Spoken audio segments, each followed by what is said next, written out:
At kami po ay nagkukwentuhan ni nanay kung kailan ba siya unang nagpa-check up, ay hindi na raw niya matandaan. Si Ate Nels po na yung nag-aral ng college sa Rizal, ay doon si Mader natutong sumakay ng bus, natutong lumuwas. You are watching Terra Shoot TV. Enjoy this video. Ayan guys, kumusta mga kapitik? At ngayon po ay nandito ulit tayo sa Tagaytay Medical Center para sa follow-up check-up ni Mader. Last week po na yung Friday ay siya ay nagpa-lab test na. At ngayon yung resulta ay babasahin po dito. Ayan guys, ako ay nag-parking lamang at si nanay po ay nandito na, nakapila na.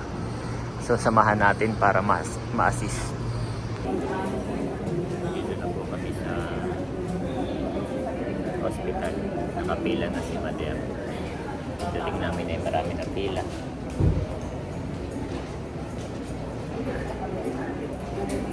So ayan mga kapitik, tapos na po tayo kay Doc.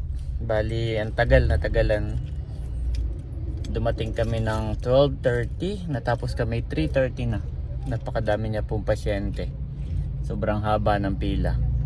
So ngayon ay nandito naman kami ni Mader sa at okay naman po ang lahat. Thank you Lord. So follow up check up niya uli sa April. So ngayon ay nandito kami sa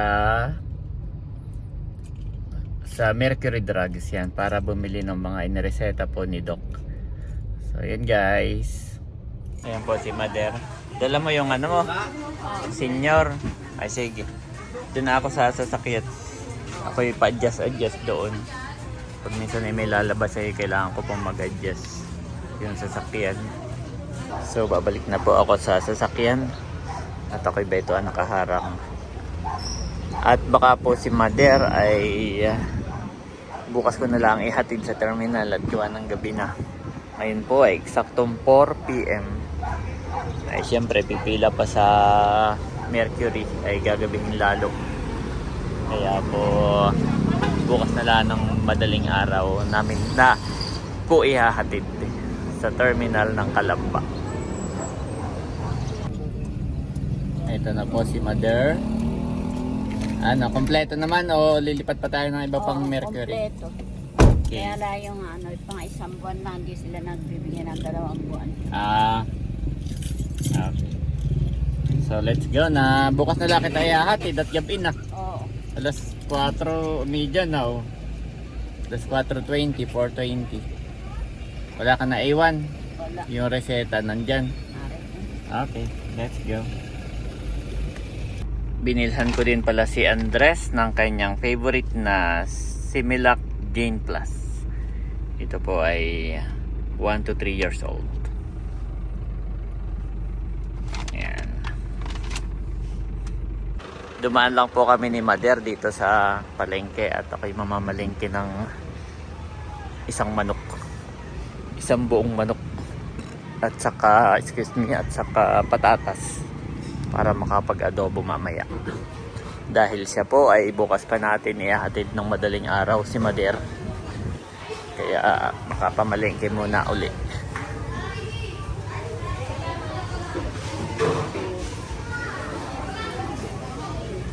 Yan, isang buong manok.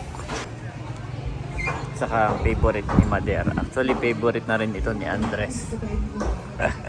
Ang saging. Ito sana yung pwede nang kainin.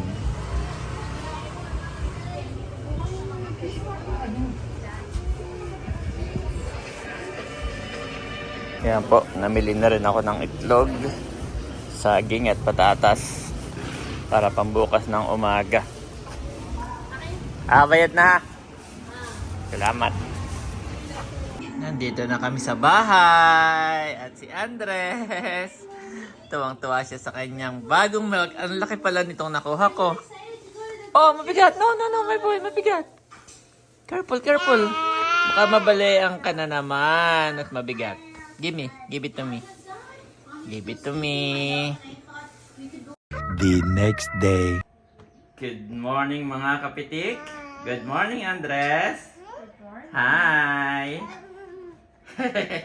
Nandito po si Mami Janet, nagpiprepare ng kanilang breakfast. At Mami, ihatid ko na si Mother. Yeah. Siya ay kumain na kanina, ha? Oo. Kumain na si Mother ng almusal. Andres, say good morning. Good morning. Good morning, yes. Ingat po kayo, Lola. Okay. And Daddy. Ito po si Nanay, nakaprepare na. Let's go. Dali mo na yung jacket ni Janet. Ako naman may jacket. Ay, sige. Dito muna. Dito na namin lalabay. Pwede mo naman dalhit. Doon na namin lalabhan. May jacket. Mga charger mo, baka maiwan. Ngayon po ay 6 a.m. Para si Madiray una sa pila. Katanaw si Nakatanaw po si Andres, Mami. Nakatanaw. Pamilis niya ng Lola. Oo. Hindi pwedeng sumama paghahatid si Andres. Kailangan pahinga muna, pahinga. Fully, rest. Yeah. An- Ngayong araw niya na rin itong pagpapahinga. yes. Pero siya pa yung magaling na. Andres! Andres. Kahapon naglakad na rin yan sa labas. Mamaya uli maglakad, ha? Mamaya maglakad sa labas pagka medyo may araw na. Ngayon ay malamig pa, 6 a.m. Okay ka na? Okay, let's go. Sa akin na yung dala mo. Sasakay ko. Ayan mga kapitik, nandito na kami sa Calamba, SM Calamba. Van Terminal. SM Calamba to Impanta, Bayan. Yan. Pinakadulo na yung yung Impanta. Sa pinakadulo. Dito may mga pila. Ano kaya ito? Comelec.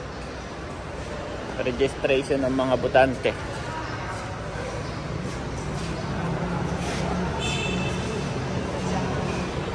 Yan, Impanta yan. Ayan mga kapitik, nandiyan po si Mader. At waiting lang na medyo mapuno. Bago umalis ay iwi-wait ko na po. Dahil maaga pa naman. Maraming tao dito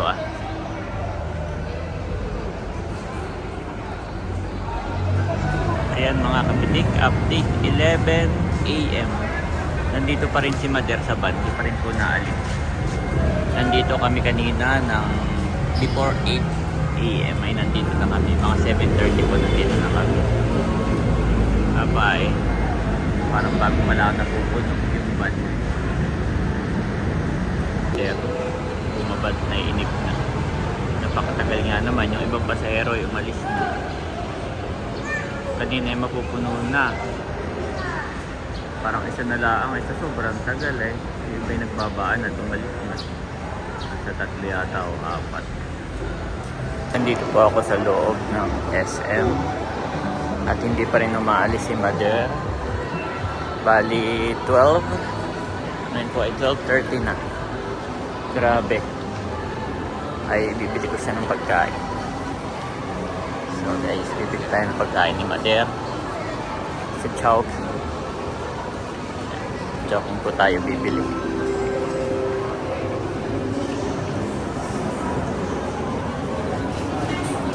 Ito po si Mother. Binila natin ng Chowking. Ng food sa Chowking. Ayan. Ito mga kapitik. Ayan. Dalawa na yung in-order ko. Tigisa kami ni Mother. At ako'y gutom na rin. Pag dito naman kami kakain, ay baka mamaya biglang mapunot, umalis. Ay kagandahan nito dito po yung Chowpan. Ay pwede niyang paunin habang nakatakboy, pwedeng kainin. Sayang naman yung kanyang paghihintay.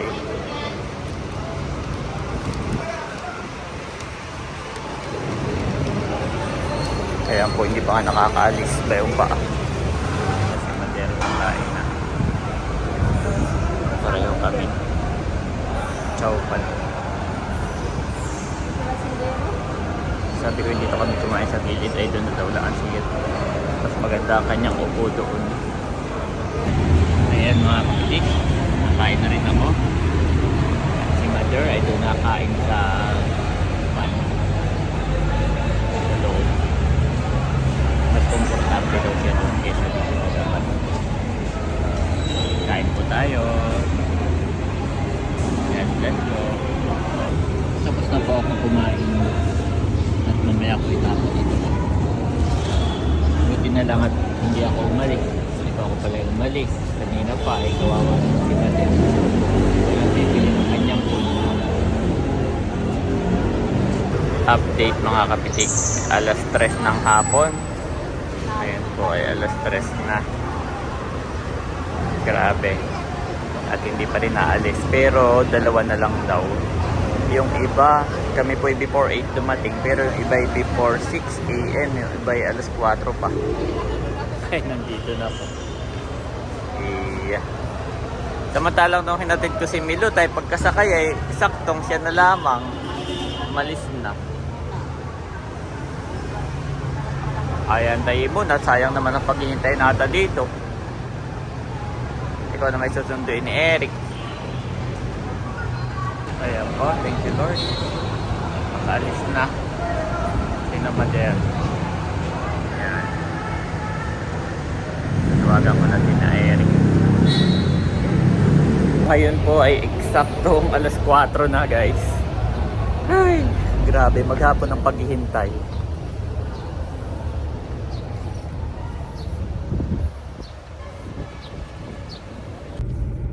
Ayan mga kapitik, thank you Lord. At nakaalis na po yung van ni Bader.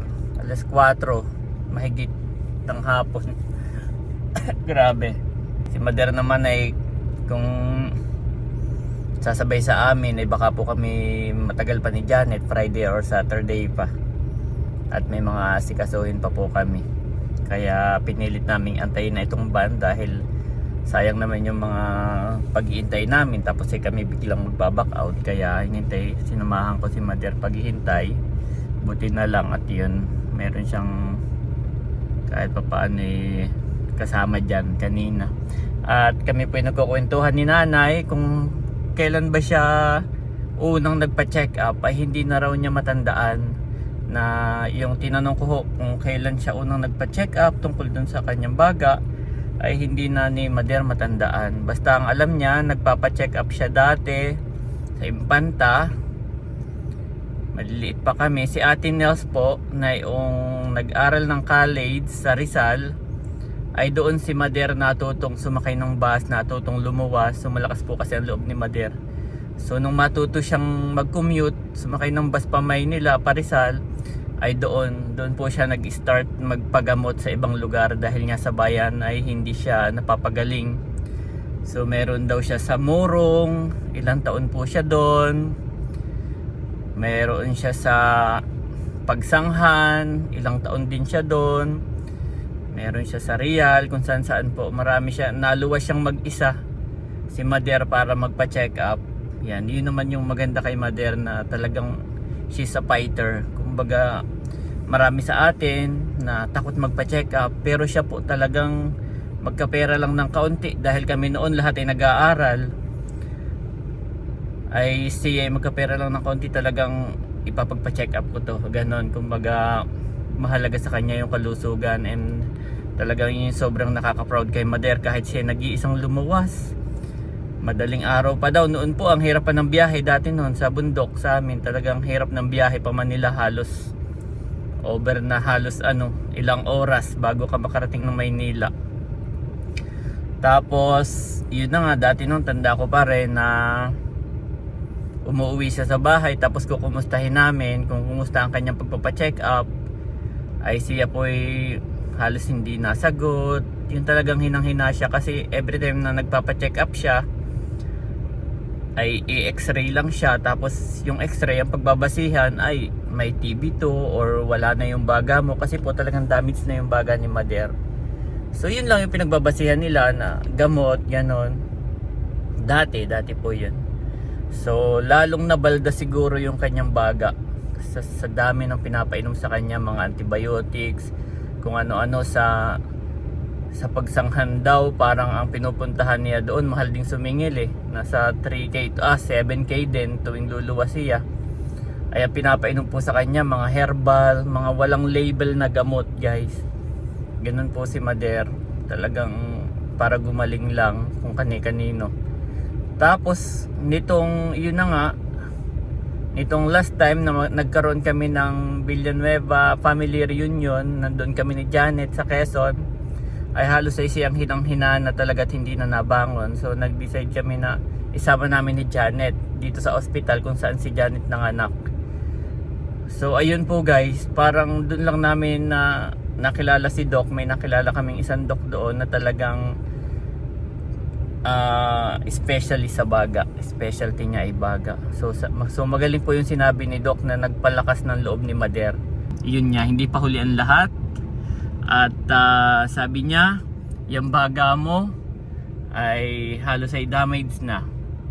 Pero functional pa naman. So hindi ibig sabihin na ganito ang baga mo. Pag hindi ka marunong daw bumasa ng x-ray, iisipin ko anong sakit mo, malala ka na. Pero hindi po, sabi niya meron ka pang bagang natitira na yun yung bumubuhay sa iyo. Yun yung aalagaan natin. Yun yung ating gagamutin. So yun, thank you so much kay Lord dahil binigyan kami ng nanay na fighter na talagang lumalaban. Yan, kahit na po siya ay talagang ramdam ko ngayon kung gaano noong nagkasakit si Andres, ramdam ko kung paano ma-stress sa ospital. Ayoko yung amoy ng ospital, ayoko yung mga nag-iiyakan doon na nakakatrauma po. So lalo akong bumilib kay Madero nung ay kami nagkwentuhan kanina. Na-realize ko na grabe, ang tagal niya na palang fighter. So thank you so much Lord sa buhay po ng aming nanay. Dahil sa iyo siyang inaalagaan hanggang ngayon ay nandito siya at kapiling namin, no? Yan, thank you so much. God bless, nanay. Ingat ka. At yun guys, hindi pa po ako naliligo. Dahil kami nga ni Madera ay maaga kanina. Kaya pag uwi ko, saka pa lang ako maliligo. At si Andres ay inip na. Maghapon din akong wala. Grabe. Dapat po ay kahapon ko ihahatid ay hindi ko maihatid at gabi na. Yung pala kung hinatid ko, ganito rin palang oras ang alis. Sayang. So let's go home. Psalm 103:3 Bless the Lord, O my soul, and forget not all his benefits, who forgives all your iniquity, who heals all your diseases,